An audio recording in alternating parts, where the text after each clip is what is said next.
Have you ever felt that quiet ache in your chest when someone treated you as if you could be replaced? It's not a loud pain. It doesn't shout or break plates in the kitchen. It just lingers in the hollow of your heart, like a soft echo that says, "You are not enough." Maybe you've tried to silence it, to pretend that you were unaffected, that his absence didn't bruise the tender parts of you that still hope to be chosen without question. But the truth is, this ache has a history. It didn't start with him. It started the first time you felt you had to earn your place in someone's life. The first time love came with conditions so subtle you could hardly name them. And now, every time he pulls away, that old story awakens and wraps itself around your ribs, reminding you how much you feared being unseen. Louise once said, "I am worthy of love simply because I exist." Let those words settle into your skin for a moment. They are not just a comforting idea. They are a radical truth that challenges every lie you've swallowed about needing to prove your worth. Because when a woman has spent years offering the softness of her heart to people who only knew how to take, there comes a day when she looks at her own reflection and wonders if there is anything left inside that is still sacred, still untouchable, still hers alone. Perhaps you have felt this, the hunger to be chosen, the quiet panic when he doesn't call, the impulse to over-explain, to apologize for simply wanting to be loved well, and all of it, every piece, comes from that ancient wound of feeling disposable. Sometimes, in the dark hours of the night, when your phone remains silent and your thoughts grow loud, you start to question whether you ever truly mattered to him at all. You wonder if your presence was just a placeholder until something better appeared, if your love was only a convenience.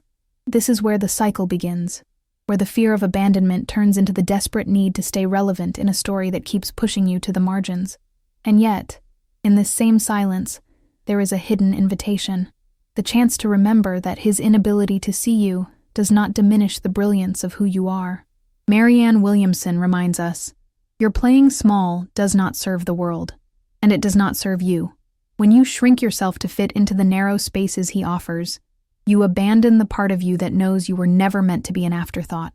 So maybe it's time to consider that he needs to learn your worth in the quiet distance you create, not in the constant proving of your devotion. Maybe it's time to let him discover, in the absence of your tenderness, just how irreplaceable it really was. And while he wrestles with that lesson, you can begin the slow, beautiful work of no longer needing his validation to feel complete. Because even when you've been told otherwise, even when the old stories insist that you must earn love by becoming smaller, you are always worthy, simply because you are here, breathing, feeling, alive. There is something almost unbearable about the thought that you could be replaced without a second thought, as if the softness you offered could be exchanged like an old garment someone no longer finds useful. But if you sit quietly with this feeling, this dull, persistent sorrow, you might recognize that it's not entirely about him. It's about the echo of moments long before he ever entered your life.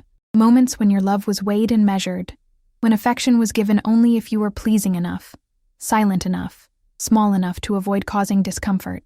The ache that follows you now is the same ache that followed the little girl who believed she had to earn her place at the table of love.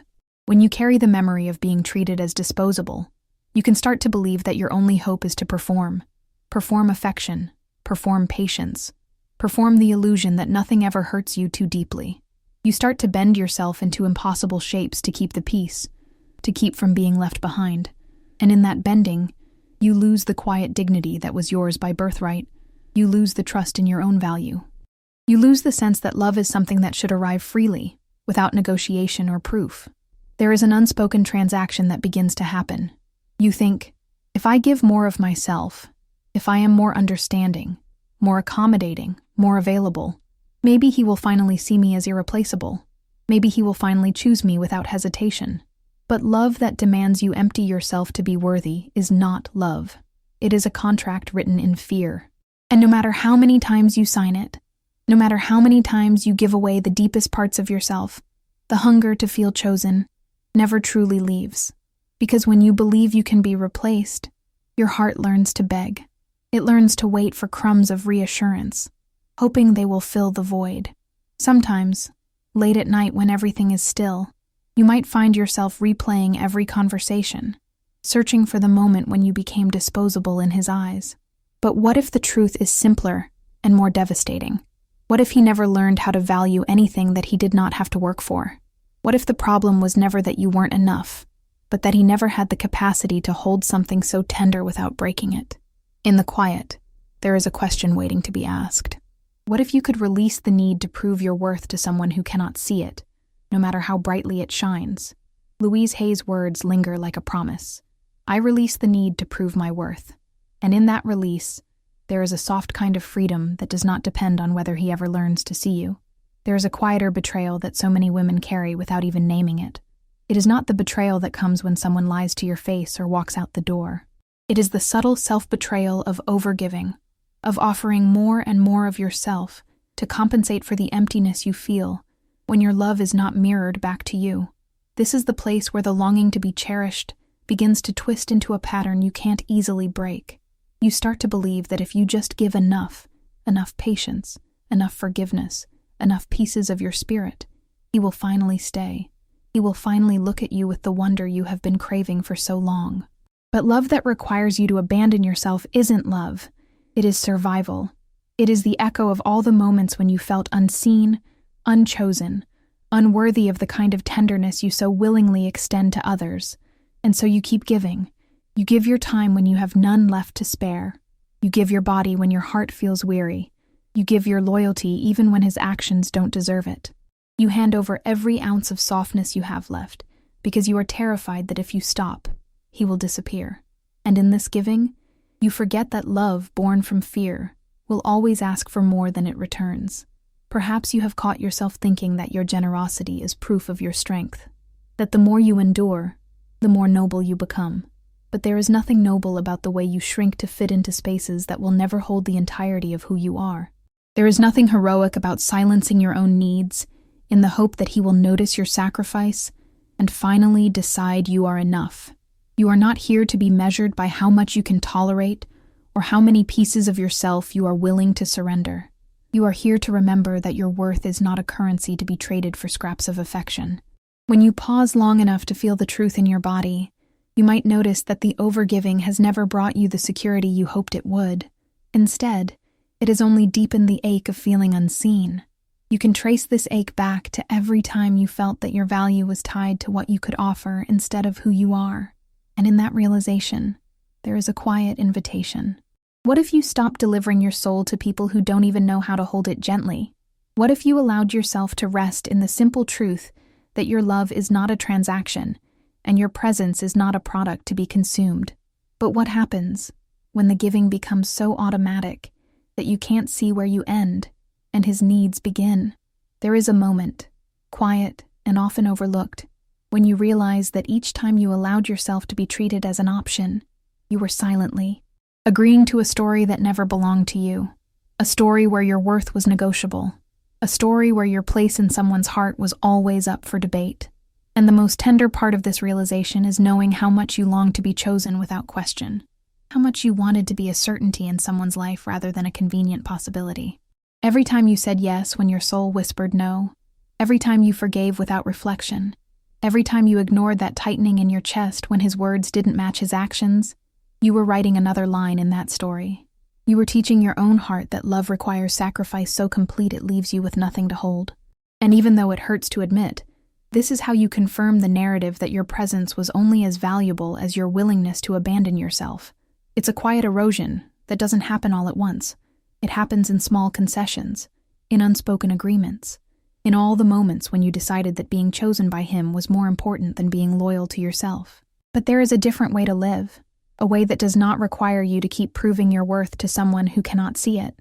It begins in the small, brave decision to notice where you have normalized being diminished, where you have accepted crumbs because you convinced yourself it was better than nothing, where you have silenced your intuition so you wouldn't have to face the grief of admitting that this love was never as safe as you wanted it to be. There is no shame in wanting to be cherished, no shame in longing for tenderness, but there is a quiet power in refusing to keep planting yourself in barren soil and expecting your roots to thrive. You are a rare flower, not because you are perfect or endlessly patient or capable of withstanding any drought. You are rare because your heart still hopes, still believes in the possibility of love that does not ask you to disappear. And perhaps the most courageous thing you will ever do is to decide that you will no longer keep proving what has always been true, that your worth does not depend on whether he ever learns to honor it. It is already here. It has always been here, waiting for you to see it first.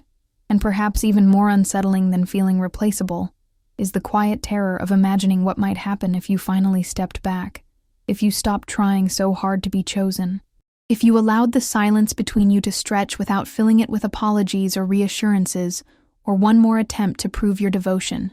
There is a courage required in letting someone feel the weight of your absence, a courage that feels almost impossible when your heart is still hoping he will wake up and realize what he stands to lose.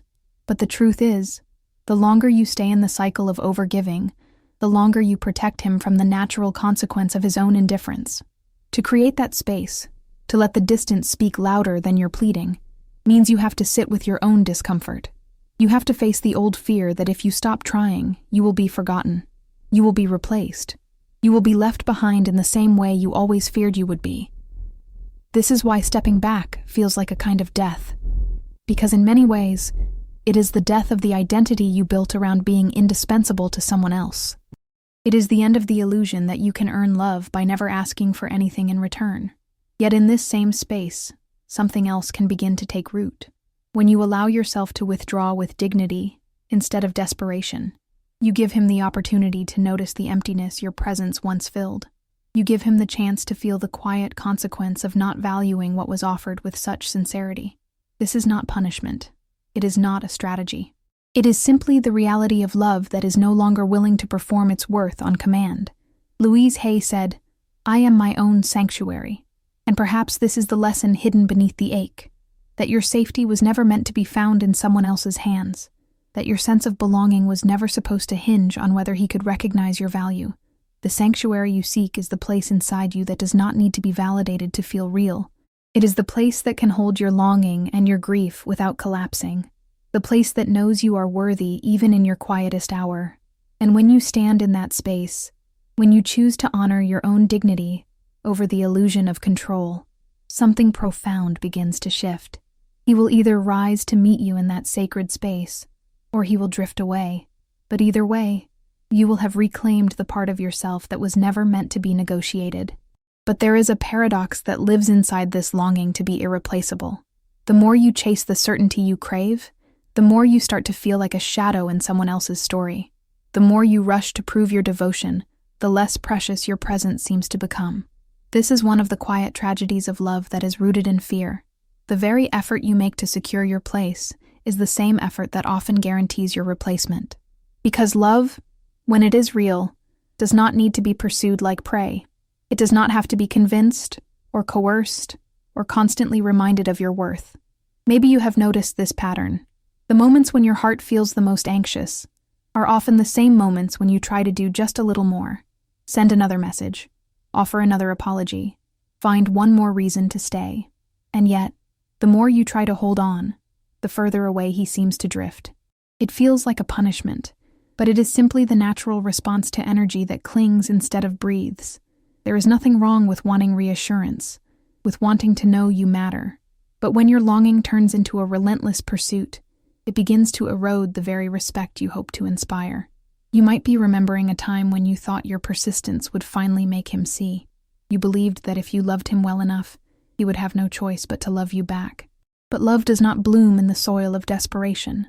It blooms in the quiet steadiness of self-respect, in the soft knowing that your heart is not something to be earned like a trophy. And sometimes, the most honest act of love is to step back and let the silence reveal what words never could. There is a story that surfaces again and again. A woman who gave everything she had to prove her devotion, who stayed long past the moment her spirit whispered it was time to leave. She thought that her absence would mean nothing, but it was only when she disappeared, when she stopped explaining, stopped trying, stopped reaching for him, that he finally felt the loss he had never believed possible. It was not her chasing that made her unforgettable.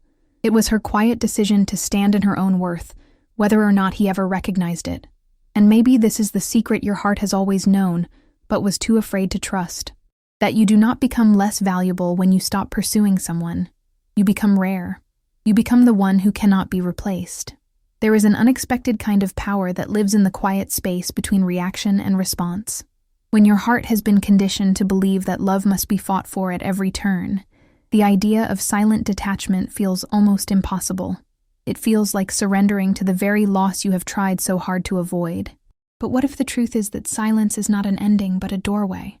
A threshold you cross when you are finally willing to stop proving, stop performing, stop begging for a love that refuses to meet you in the fullness of who you are.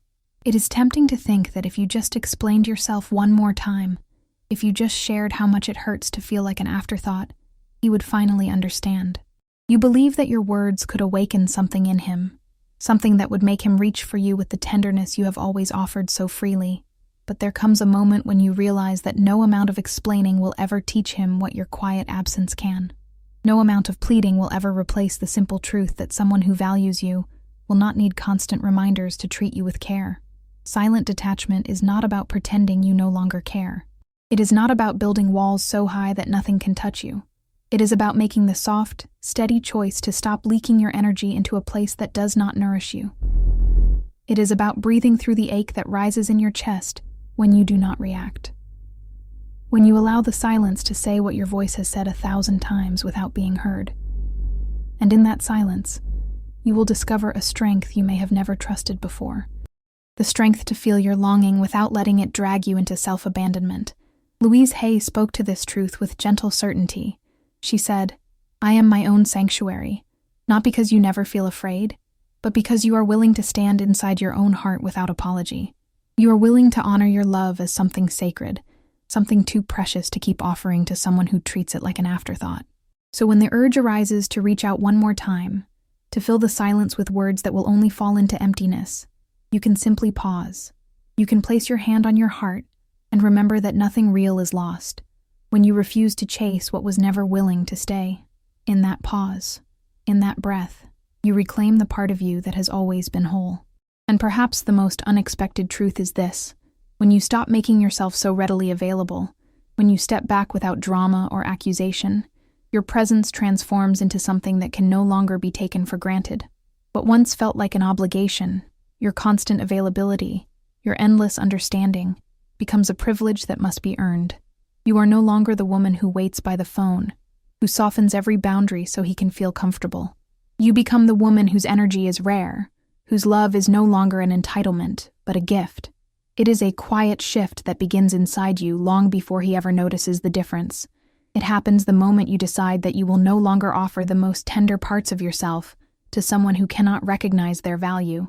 And while it might seem that this will make you lonely, that it will leave you stranded in an emptiness you cannot bear, the truth is that it frees you. Because your heart is no longer caught in the exhausting performance of trying to be enough. It is no longer measuring your worth by how much you can endure. It is no longer tethered to the hope that someone else will finally validate all that you are. Louise Hay spoke words that are as true now as they were when she first shared them. I approve of myself, and that is enough. When you live from this place, your love stops being something you trade for attention. It becomes a sacred river that flows from within you. It nourishes you first, and it overflows toward those who can meet you with respect and reciprocity. And when someone tries to return, hoping to sip from that river again, they will find that it no longer runs through their hands on demand. They will have to come with intention, with sincerity, with the willingness to cherish what they once believed would never slip away. There is a kind of peace that comes when you realize you do not need to convince anyone of your worth. You do not need to perform, to shrink, to become smaller than your spirit was meant to be. You can rest in the knowing that the right person will never require you to exhaust yourself to feel seen. Your love is a sacred river, and he must learn, if he chooses to return, that it is not to be polluted or taken lightly. It is something to be honored, something to be met with equal devotion. And if he never learns, that is his lesson to carry, not yours. And perhaps there is no greater return to yourself than the moment you decide you will no longer measure your worth by who stays and who leaves. There is a dignity that rises quietly when you begin to rebuild the inner throne you abandoned in your search for love. A slow, steady reclamation of the parts of you that once believed they were only valuable when reflected in someone else's eyes. This is not the kind of transformation that happens overnight. It is not loud or dramatic. It is the soft decision you make each day to turn back toward yourself, even when your heart still aches for what could have been. There will be mornings when you wake up and feel the old ache pressing against your ribs, reminding you of all the times you tried to be chosen. And there will be nights when the loneliness feels heavier than you ever imagined. But even in that heaviness, there is something holy, because you are no longer abandoning yourself to avoid the discomfort of being alone. You are standing in the quiet truth that you were never meant to be someone's second thought. You were never meant to trade your peace for the illusion of connection. And while this path can feel steep, it is also the only one that leads you back to your own heart. It is here, in this tender returning, that you begin to understand the difference between love that fills you and love that drains you. You start to recognize the subtle signs that you are giving too much, reaching too far, losing yourself in the hope that someone else will give you the permission you have always withheld from yourself. And perhaps the most radical act of devotion is to decide that you will no longer wait for someone else to choose you first. You will choose yourself, not because you have stopped caring, but because you finally understand that your wholeness is not negotiable. There is a simple ritual that can remind you of this truth. When the ache grows too loud, when the longing feels unbearable, you can sit quietly with your hand over your heart and whisper the words you have always needed to hear. I choose me. I choose the woman who stayed behind after everyone else left. I choose the heart that keeps opening, even when it has been broken. I choose the soul that still believes in love, but no longer believes it must be earned by self-sacrifice. In this choosing, you reclaim the throne that was always yours, and you become the woman who is no longer afraid of her own company, the woman who understands that true love begins in the quiet sanctuary within her own chest. And maybe one day, when you are no longer waiting for his voice to fill the quiet, you will finally hear his own thoughts echoing in the space you left behind.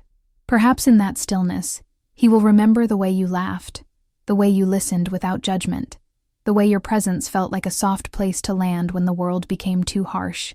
It is often only in absence that people begin to recognize the magnitude of what they once held so carelessly. And when that realization comes, it arrives like a slow burn, a dawning awareness that what he lost cannot be replicated in the shallow connections he tried to use to replace you. You may never see this moment yourself. You may never hear the words that might have soothed your aching heart months ago, but that does not make it any less true. There is something inimitable about a woman who loves deeply without losing herself, something unforgettable about the way she walks away when her dignity demands it, even though her heart is still tender and longing. This is the moment when he finally understands that what you offered was never ordinary, that it was not a love that could be traded or replaced or easily forgotten. And if he should return to your memory in those quiet hours of the night, you can let the remembrance come without reopening the wound, because you will know that his inability to cherish you was never about your lack of worth. It was about his lack of readiness, his inability to meet you where your soul deserved to be met. It is a hard truth, but it is also a liberating one. Because once you see it clearly, you can stop blaming yourself for every moment he failed to show up. You can release the burden of thinking you should have done more, given more, been more. Louise Hay left us words that feel like a balm for this exact ache. I do not need to struggle to be loved. You can hold that truth in your hands like a promise, a reminder that love is never something you must wrestle into existence. It either grows freely in the open space between two willing hearts, or it withers in the shadows of avoidance and fear. If he never learns this, if he never arrives at the understanding that what you gave was sacred, that is his lesson to carry. And while he learns, you will already be on your way back to yourself, back to the place where love no longer asks you to disappear. And when all the noise fades, the noise of trying, of waiting, of hoping for someone else's recognition, what remains is a quiet knowing that you are, and always were, irreplaceable. It does not matter if he never says it out loud. It does not matter if he never finds the courage to admit to himself that he lost something he may never feel again, because your worth has never depended on his acknowledgement. Your completeness has never been determined by whether he learns this lesson while you are still within reach. You are not here to be a mirror reflecting back his value. You are here to remember your own. Louise Hay once spoke words that feel like a lighthouse in the fog of self-doubt. I am complete, whole, and perfect, just as I am. Sit with this for a moment. Let it sink beneath your skin, into the places that still ache to be chosen. Because the woman you are becoming does not chase what refuses to meet her with presence. She does not shrink to fit into hearts that have no room for her. She does not barter with her self-respect in the hope of earning scraps of affection. She blooms, quietly and steadfastly, in her own light. And in that blooming, she becomes a force that does not require validation to feel real. Marianne Williamson reminds us, love is what we are born with, fear is what we learned here. So perhaps this is not a journey of becoming something new, but of unlearning everything that taught you to doubt the radiance you already carry, to unlearn the belief that you must struggle to be loved, to unlearn the story that you are only worthy if someone else decides you are, to unlearn the reflex to measure your value by the presence or absence of a man who could not see the fullness of your spirit. And when you finally stand in that unlearning, when you feel the soft steadiness of your own wholeness rising up to meet you, you will understand something that no rejection can ever steal, that the rose does not chase the bee, she blooms. She opens her petals to the sun, not because she needs to be chosen, but because it is her nature to unfold. And in her unfolding, everything that is meant for her will arrive in its own time. This is the quiet, dignified freedom you have always deserved. If this message has touched your heart, I invite you to subscribe and stay close to this space of remembrance and healing. And when you are ready, there is another video waiting for you on the screen, a gentle continuation of this journey back to the love that has always lived within you.